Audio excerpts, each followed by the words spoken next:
Hey, everybody, welcome to the Daily Self-Publishing Podcast. I'm your host, Jeremy Sutton. I'm with my good friend, David Bayliff, and he is with Uncaged Clinician. He's an author, podcaster, business owner, lover of fine wines and small dogs, and we are going to be talking today about his book. David, thanks for joining me.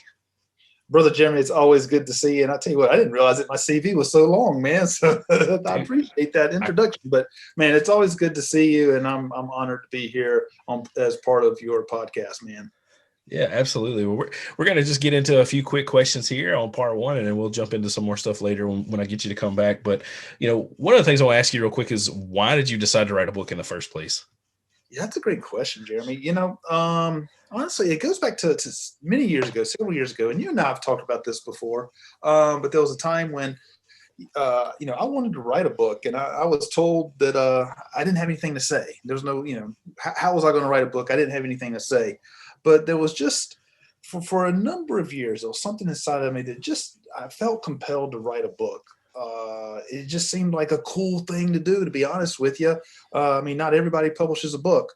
And then as time went on, and I met you, and in the circles that we're in, and I started a Facebook group, I started recognizing that, it would be of value to take what knowledge that I know and to bundle it together and put it in a book form, and hopefully be able to reach more people, help more people, and perhaps even reach people beyond physical therapy, and gain their interest and share my knowledge with them. So that's why I wrote the book.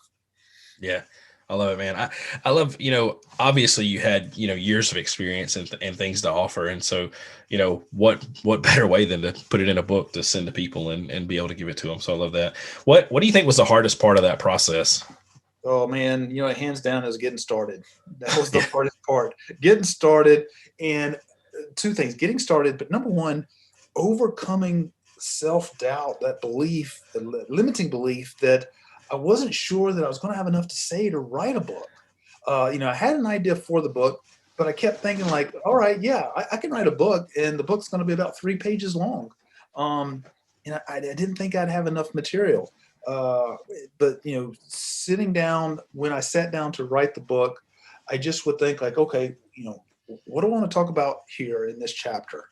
And those were actually almost the easier parts. Is once I sat down and started doing it, and the flow came, and I gave myself some space. I know that wasn't the question, but when I gave myself some space to get creative, that made writing a lot easier. But the hardest part was just getting started, sitting down to do it, and again, overcoming that self-doubt that I wouldn't have enough to say. Yeah, I love it. And I got it right here, your signed copy that you sent me, and it looks like it ended up being about 112 pages. So you must have had something to say. So I love that, man. What's been the most unexpected reward of writing your book? I would say that the most unexpected reward, again, I stated one of the reasons why I wanted to write the book was for it to be a resource for people, for it to be basically like a calling card for myself, help establish me, hopefully as an authority, but to be a resource for people to help them along. That was one of the reasons why I wrote it. One of the most unexpected rewards has been having people who I've never even had a conversation with before reach out to me and to thank me for my book, for writing my book, and to take a screenshot of a passage in the book and saying, this was gold. This has helped me immensely. Thank you for writing this. And this oftentimes from people who I've never even had a conversation with them, don't even know who they are. That's been probably the biggest unexpected reward, is just to get the feedback like that, and the love, if you will, for what I had to say. And so it really validated for me, like, wow, I'm super glad that I wrote this book. It actually is providing value for people. So that's been the most unexpected reward. Yeah, I love that, man.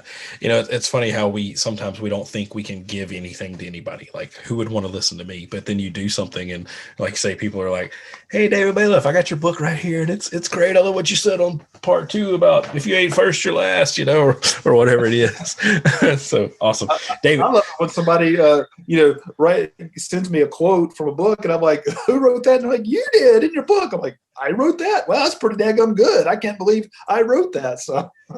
Yeah, I love that, man. We'll talk about that more in part 2 when we get to that. But absolutely, David, thank you so much. If somebody wants to reach out to you, Josh, Kevin, your business partners, where can they go find you?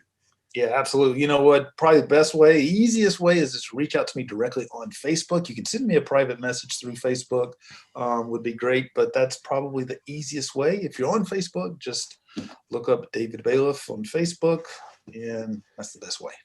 Awesome. Thanks, David. Thank you, Jeremy. Thanks for listening to the podcast. Please rate, review, and subscribe. For more inspiring conversations like this one, I invite you to join my free Facebook group, Book Boss Tribe. If you're ready to write your book, I want to invite you to book a free call with me or sign up for my free course. You can get both of those at linktree/bookboss.